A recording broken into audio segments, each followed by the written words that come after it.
Welcome back to Bearcat Update, where we cover the sports that you love. I'm your host, Jason Holland. Today we'll be covering football, soccer, volleyball, and even esports. Before we get into the highlights, make sure you take a second to subscribe to KNWT TV on YouTube. Also, don't forget to hit the notification bell so you're notified the second that we post new content. The Bearcats spent the week on the road, but that didn't stop the volleyball team from snagging a series of victories against Emporia State on Friday. The Hornets put up a fight and pushed the series to 5, but the Bearcats prevailed in a close final set. Beating Emporia State has been customary for Coach Worth's Bearcats as they collected their 9th consecutive victory against the Hornets.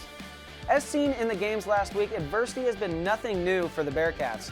After starting the first set down 15-9, it looked bleak, but the Bearcats rallied to a 16-5 finish to steal the first set. Ella Caffrey had a phenomenal performance, delivering 45 assists while remaining a defensive stalwart in 8 digs and 4 blocks. Following the intense match against Emporia State, they traveled to Topeka, Kansas to take on the 15th-ranked Washburn. It was a back-and-forth shootout of a series, but the Ichabods took the 5-game series by a score of 3-2. With so many points, it's no wonder that Ella Caffrey again dished out another 45 assists. The offensive explosion surely has a lot to credit to her.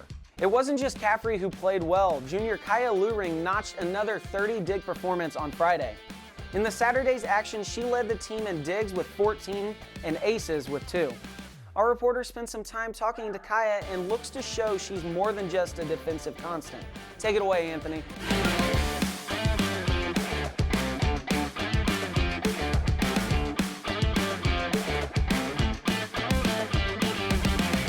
This week on Bearcat Update, I got the chance to interview junior Kyah Luhring, who is a volleyball player on the team here at Northwest. We talked about many topics along the lines of how her personality switches on the court and when she is not playing, what her strengths were as a player, and just her favorite things about Maryville as a whole. My name's Kyah Luhring. I'm from Grundy Center, Iowa. I'm a junior libero and my major is exercise science. I think my strengths are being a vocal leader. Since I'm a libero, I'm always in the backcourt, always trying to encourage my teammates. I think also quickness is a good thing. I have this long arms and quickness, so it helps me get to more balls. I would say I'm definitely the same person playing volleyball and off the court. I'm usually a really loud, talkative, probably annoying to some people around me, teammate, but I'm the same way off the court. My favorite thing about Maryville, so I'm from a small town, so we don't have like McDonald's or anything in my small town. So like having fast food is great here. And then also just like every time I go into a restaurant, I feel like people always come up to us and like talk to us, like, and they know we're on the volleyball team, which is kind of cool. I came to Northwest because I was able to do both my sports, which is track and volleyball. And so then after meeting with the coaches, I decided like this would be a good place for me. And then also I just love how it's a community here, and it's a small town, but it feels like a big population and big community. Despite breaking the record for the most digs in a 3-set match, you would have no idea as she looks to lead the Bearcats to victory. It has been a more challenging year than in recent years, but the girls appear determined to start a run. We're going to go ahead and take a quick break. Make sure you stick around after this commercial to catch more sports news. We'll be covering the shootout in Warrensburg and this week's soccer action.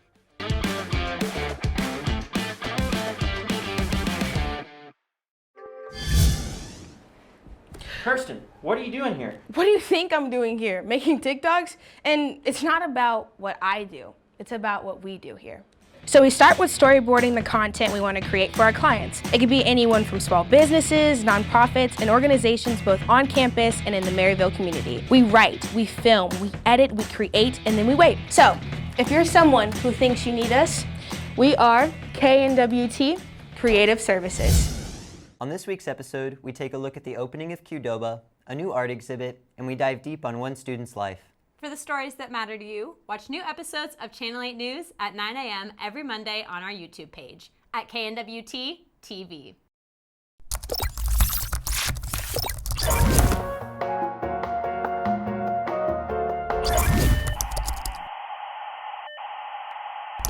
Welcome back to Bearcat Update. The high-octane series against the Ichabods wasn't the only high-scoring match this weekend, as the Bearcats entered into a shootout against the Central Missouri Mules on Saturday. However, the high-scoring affair did not favor the Bearcats. The Mules pulled off a 41-38 victory as quarterback Mike returned to action. The loss was the first against the Mules since 2012, and despite the return of Hohensee, it came with mixed results. Holland threw for 3 touchdowns, but took a few too many risks as he threw for 3 interceptions as well. Despite the 38 points, there was much left in question as the Bearcats turned the ball over 4 times. It has been a very challenging season for the Bearcats. In the Week 3 loss at Fort Hays, it was the first time the Bearcats have found themselves below 500 in over a decade. This Week 5 loss has set them back to 2-3 as they fall back below 500. On the bright side, the Bearcats showed a lot of heart after being down 24-3 at half. It looks like the Bearcats' nightmares had come true. But they battled back and rattled off 35 points in the second half. On a very positive note, it was the 5th straight game that running back Jay Harris eclipsed 100 yards. If you think Harris will continue for a 6th straight game, drop a like and a comment below on how many yards you think he'll rush for. This week we doubled our response to the score predictions for the game against the Mules. Bulk Simpson 7410 gave his best shot, and we appreciate the interactions. Hope you guys enjoy the content.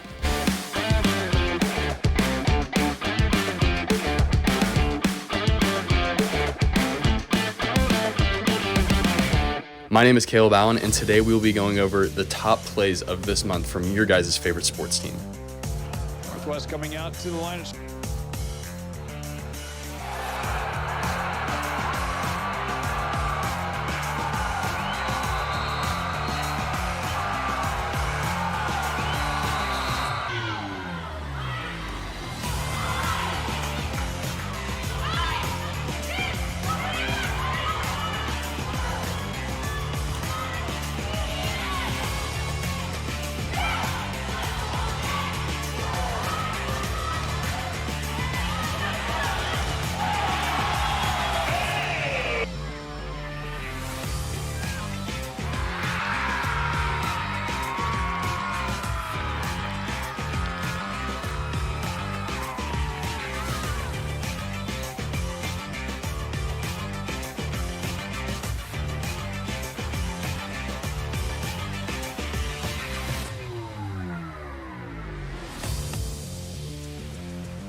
Make sure to comment down below your favorite top sports moment from this past month.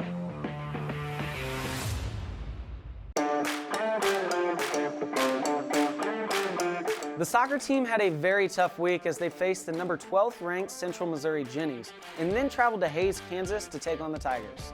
The 3-0 loss was the first time the Bearcats lost at home this season. The Bearcats managed just 13 shots throughout the game, while the Jennies managed 20 with 8 on goal. Junior goalkeeper Lily Ellis managed 6 saves on the day, but Central Missouri managed to snag a few goals. The Bearcats' defense was on display on Friday as they held Fort Hays to just a goal, and the only issue was that the single goal allowed was the only goal of the afternoon. The Tigers' Grayson Chaney snagged a goal in just the 3rd minute of the day. Goalkeeper Lily Ellis reached the 100-save milestone with her 3 saves on Friday. Ellis is just a sophomore but holds the record for career save percentage. Congratulations, Lily. Cross country competed in the Gans Creek Classic in Columbia, Missouri. The men and women had a great showing and the men's team finished 4th, while the women managed a 3rd place finish. Sophomore Drew Atkins finished as runner-up in the men's event with a time of 24 minutes and 22.5 seconds, and Nate Mueller finished in 9th place.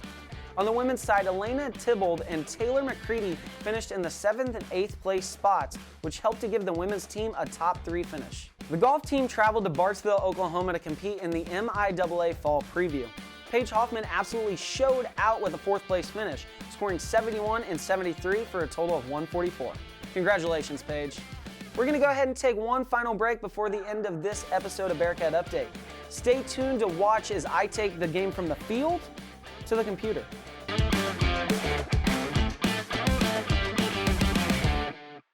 KZLX is a student-run radio station where Northwest students have complete freedom during their shifts. KZLX also hosts mini radio shows such as Nermageddon, Revive, Day-to-Day Picks, and more. To learn more, visit kzlxfm.com.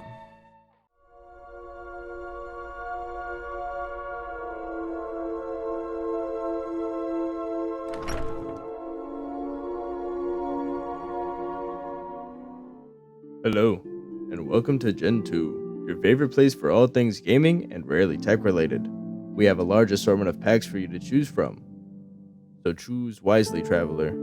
You can watch Gen 2 every Tuesday at 6 p.m.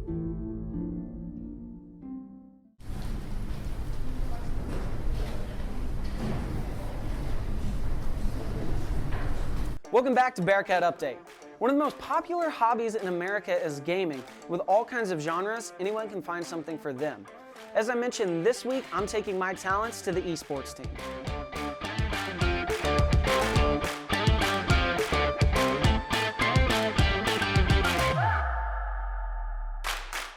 This week for Beyond Game Day, I'm taking it off the court and field, and we're going digital. This week I'm taking on esports and playing Valorant specifically. Let's see what I can do. This week was a completely new ball game for me. Like a lot of people, I grew up playing video games occasionally, but it was never anything serious. My experiences with video games started and ended the same, a hobby. For some though, it's much more. I sat down with Northwest varsity Valorant player Brooke Vanderpool and played a few rounds with him to show you the difference between the average person and a collegiate player. Oh no. Was that you? Yeah, you scared me. Okay, I'm only at 1 kill this game, but I'm not in last place. There are 2 people with 0. You are in last. They left the game. Oh, okay. So I am in last place. Yeah. I have a big opinion on it. Esports is definitely a lot harder, I think, than traditional sports. Yeah. I mean, traditional sports, you're still putting in a lot of time, but the average esports pro is putting in 14-hour days, just sitting, warming up for a few hours, and then scrimming just all day. And they do that, 7 days a week. Yeah. Also, most esports have gone into franchising, so they bought out slots, teams have, and there's only 50, basically 25 players in North America that are pro players. Oh, wow. How you doing? 2-29? Yeah. You got a kill. Yeah, hey, I've got 2 kills. Oh, right. Somebody jumped him. Well, that's the end of the game. There's way more to Valorant. I think we should go into an actual lobby because this is just the aiming aspect of Valorant. All you're doing is aiming. But when we go into a real game, you're gonna have flashes, smokes. There's so much more things that go on in Valorant that's just not aim. So you have to take into account that not only do you have to be aiming well, but you also have to have reaction time to dodge flashes. You have to, throw your smokes down in spots where you think the defenders are so they don't shoot at you. Okay. So yeah, there is a lot to this game. Okay, cool. Looks like we're going in. We got a stage wall. Destroy that. All right, you're dead. That's all right. Oh, okay, so it's one death? Yeah. And I'm shooting? They're behind. Come here. I'm blinding. You ready to swing him? Go. Get him. I'm blinding again. Nice. Hey, nice. Good kill. There we go. Yep. That's what I like to see. But I'm just trying to help you out and get you a kill. So that's another part of the game is just major teamwork. The best team this year was so bad individually, and they just didn't do anything. And then they started to work together, and they eventually won champions, which was $1 million prize pool. Oh, wow. So they won $1 million, and yeah. Now we're gonna go into site. You have bombs, so you gotta come right here and press 4 and hold E. Hold E? Yep, I got you. And shoot? Nope, you got it down. There you go. Okay. So it's 3-1. This goes to 5. So now we're switching sides. Now we're defending. You ready? Yeah. Swing. Oh, they're back. Don't swing. Come back. Oh, Good I try. got trapped against the wall. Next time, You don't want to swing that wide because you're just giving them a free kill because their whole team was here and they dodged my flash. So like go around the corner tight like that? Yep. So get ready. 3, 2, 1, go. Yep, he's holding there. Hold there. He'll peek. All right, I got him. My bad. I should have let you try to go. Well, that's about it. I mean, Okay, that's a quick game, so that's not even nowhere close to a full game. But now, after my performance today, did I make the team? I'm gonna be honest, I did not think you made the team. You got to put in a lot more time, but definitely next year I think you could definitely try out and be on the team. All right, I'm gonna grind for those 7-8 hours a day. I'm gonna put in the work. There's a probably, there's a maybe. Thank you all for tuning in to Beyond Game Day. I'll see y'all next week. They say that anyone can play games, but that is no longer true after the team asked me not to lower their rankings even more. If you enjoy gaming content and want to check more of it out, we've got a gaming show called Gen 2 over on KNWT TV on YouTube. Check it out on the channel. But that's all the time we have for Bearcat Update today. I'm your host, Jason Holland, and you're watching Bearcat Update, the provider of complete coverage of Northwest sports. We post a new episode every Monday at 6 p.m., and you can find us on YouTube at KNWT TV. Be sure to like, subscribe, and to hit the notification bell to be the first to know when we post new content. As well as Bearcat Update, you can find and watch all of KNWT TV's other content as well. Thanks for watching, and we'll catch you next week.